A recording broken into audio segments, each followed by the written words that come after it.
Often unpermitted structures for family rooms, bedrooms, garage conversions, or even full granny flats that were added without pulling permits can scare many buyers. Now, they don't always kill your home's value, but today we will actually show you when they could help and when they hurt and just how to make them work in your favor. And we'll break down how appraisers really value unpermitted spaces and the surprising factors that could put some money back in your pocket. Well, I'm Harold Powell, local real estate agent here serving Ventura and the surrounding communities. And if you want to stay up to date on all things real estate, well, I suggest hitting the like, subscribe, and bell icon to be notified of future content. So in the past, unpermitted structures were obviously a major red flag, and appraisers would either deduct the value or completely ignore that space in the appraisal. And in some cases, they may even apply a cost to cure, which is estimating how much it would cost to remove the unpermitted space and restore the original structure. But today, the lending world is a bit more lenient, and there are really 5 factors that may lead an appraiser to include value. So, number 1 is workmanship and safety. So if it's built in a workmanlike manner with quality materials, then that obviously is a bonus. It also needs to comply with general building and safety standards, even without permits. Number 2 is just the market acceptance. So if they find similar unpermitted additions that are common in the neighborhood or market area, then it'll help again add value. Number 2 is buyers in that area typically view the addition as a positive feature in that case. And number 3, functionality and integration. Really, the space should blend seamlessly with the main portion of the home in terms of layout, heating, cooling, and finishes. So it also has practical use, for example, bedroom, office, or family room, without creating an awkward flow. Number 4 is condition and utility. So that means the space is in good condition, fully functional, and adds livable square footage.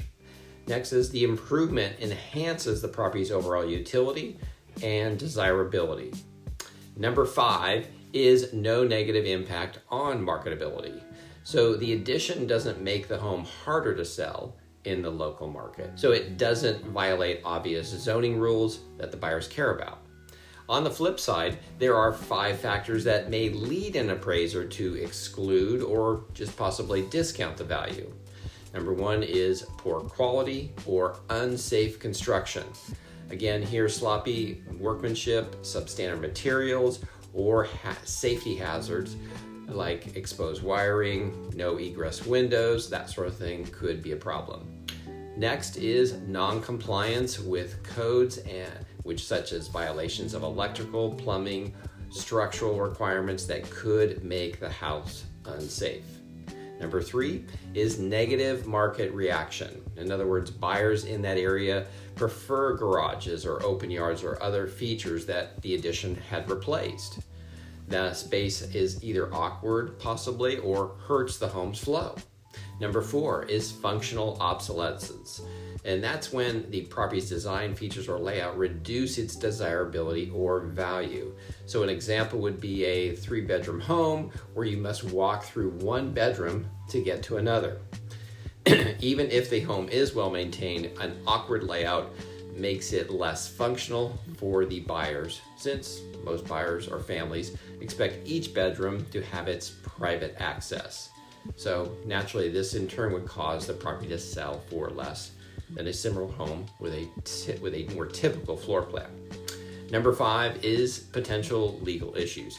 There is always the risk of code enforcement requiring removal, demolition, or costly retrofit. So in that case, the buyer would be taking on the liability if that were to occur in the event that they purchase the property. Now, aside from appraisal, a buyer's perception is critical to the home's value. So that being the case, workmanship and condition of the property will naturally impact the value in the eyes of the buyer. So the question is whether the unpermitted structure has value to the buyer. So for example, a buyer needing more living space would potentially see the additional space as a bonus or a positive. The negative is, again, the buyer willing to accept future responsibility of code enforcement, possibly requiring a removal or cost of getting the structure permitted or up to code. So that being said, a critical resale strategy is really to disclose unpermitted structures really before the buyer makes an offer, so that the way the buyer understands really about the condition, the structure, and the risks associated with purchasing an unpermitted structure. So the more a buyer understands about the condition, the structure, and really the risks associated with purchasing an unpermitted structure, really the less chance of future legal issues and the deal falling apart.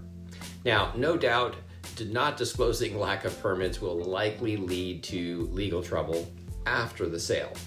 So really the bottom line of unpermitted structures is it can be really a case-by-case basis. Since appraisers don't have a blanket rule, they weigh the safety, the quality, market norms, and how buyers in that area perceive that space. Now, even if it is counted, non-permitted areas rarely receive a full dollar for dollar value compared to a permitted square footage structure. So the more the space looks, feels, and functions like a legal addition, the more likely it is going to get a value consideration, not only from the appraiser, but also from the buyer. All right, I hope you found this video helpful. If so, give it a thumbs up. Thanks.